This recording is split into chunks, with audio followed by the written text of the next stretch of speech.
लोकसभा चुनाव में हिंदी पट्टी के इलाकों में बेहतर प्रदर्शन करने वाला विपक्ष इस मुगालते में है कि जाति के नाम पर आरक्षण का डर दिखाकर वो एक बार फिर सियासत में लीड ले सकता है। जरा सोचिए कि आरक्षण को लेकर इतना नैरेटिव फैलाने के बाद भी समूचे विपक्ष की उतनी सीटें नहीं आई जितनी अकेले बीजेपी की। यानी साफ है कि विपक्ष के नैरेटिव में ज्यादा लोग नहीं आए। अंदर खाने विपक्ष भी इस बात से अच्छे से वाकिफ है, इसीलिए चुनाव वक्त के बाद से ही जाति जाति का शोर कुछ ज्यादा ही हो रहा है। राहुल गांधी को अब फिल्मी दुनिया और मॉडलिंग की दुनिया में आरक्षण दिखने लगा है। ऐसे में जब योगी ने अब बांग्लादेश के बहाने एकजुटता का संदेश दिया तो एक बार की विपक्षी खेमे में खलबली मच गई। सवाल उठता है कि आखिर इस घबराहट की वजह क्या है। योगी ने एक बयान के जरिए सबको कैसे एक साथ नाप दिया है। जाति की सियासत पर योगी ने की बड़ी चोट।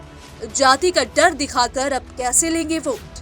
एनडीए लगातार तीसरी बार केंद्र की सत्ता में काबिज है। 2 बार बीजेपी अपने पूर्ण बहुमत के साथ आई और तीसरी बार सहयोगियों के साथ। बीते 10 सालों में विपक्ष ने तमाम प्रयोग किए, तमाम प्रोपेगेंडा किया ताकि सरकार को घेरा जा सके। 10 सालों में विपक्ष का एक ही एजेंडा रहा कि सुबह कोई एजेंडा मार्केट में फायर करिए, चल गया तो चल गया, वरना फिर दूसरे एजेंडे की तलाश में रहिए। नोटबंदी के फैसले पर विपक्ष ने खूब घेरा मगर नतीजा कुछ नहीं निकला। राफेल के मुद्दे पर भी राहुल गांधी आरोप लगाते रहे, कुछ नहीं हुआ। पीएम मोदी के कथित अमीर दोस्तों पर हमलावर रहे, कोई फायदा नहीं हुआ। गरीबों के साथ धोखा देने का आरोप लगाया, कोई फायदा नहीं हुआ। ऊपर से चुनावी सभाओं में कभी पीएम मोदी की जाति को लेकर टिप्पणी की गई, कभी उनके व्यक्तिगत को लेकर, कभी उनके पहनावे को लेकर। 2019 के चुनाव में पीएम को चौकीदार चोर है तक बोल दिया गया, लेकिन सियासी फायदा दूर ही रहा।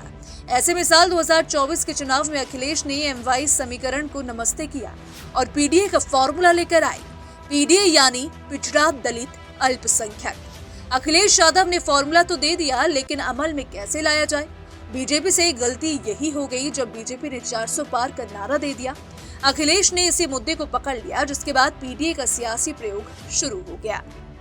अखिलेश समेत पूरे विपक्ष ने 400 पार नारे को अलग रंग दे दिया। नैरेटिव बनाया गया कि अगर बीजेपी इतनी सीटें पाएगी तो संविधान बदल जाएगी।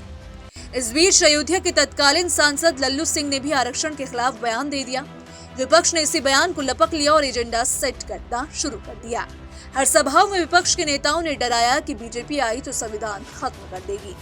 लल्लू सिंह के हवाले से कहा जाने लगा कि बीजेपी आरक्षण खत्म कर देगी। यही नैरेटिव काम कर गया। ऊपर से समूचा विपक्ष एकजुट था, इसलिए वोटों का ट्रांसफर भी जमकर हुआ, जिसका नुकसान बीजेपी को उठाना पड़ा।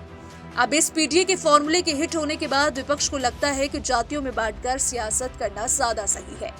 बनिस्पत इसके ही एमवाई या क्षेत्रीय समीकरणों पर राजनीति की जाए, क्योंकि ऐसा करके वो देख चुके हैं। ऐसे में जब सीएम योगी बटेंगे तो कटेंगे का बयान देते हैं तो विपक्ष की बेचैनी स्वाभाविक है, क्योंकि एक तो हिंदुत्व का बड़ा चेहरा है योगी आदित्यनाथ, ऊपर से बांग्लादेश की घटनाओं पर विपक्षी नेताओं की चुप्पी ने भी संदेश दिया है कि ये लोग सिर्फ जाति की सियासत करके वोट बटोरना चाहते हैं, जबकि असल में कहानी ये है कि विपक्ष जिस जाति की हांडी को दोबारा सुलगाने की कोशिश कर रहा है, योगी के एक बयान ने उसमें एक बाल्टी पानी डाल दिया है। क्योंकि बात जब अपने अस्तित्व की हो तो कोई भी अलग होना नहीं चाहेगा।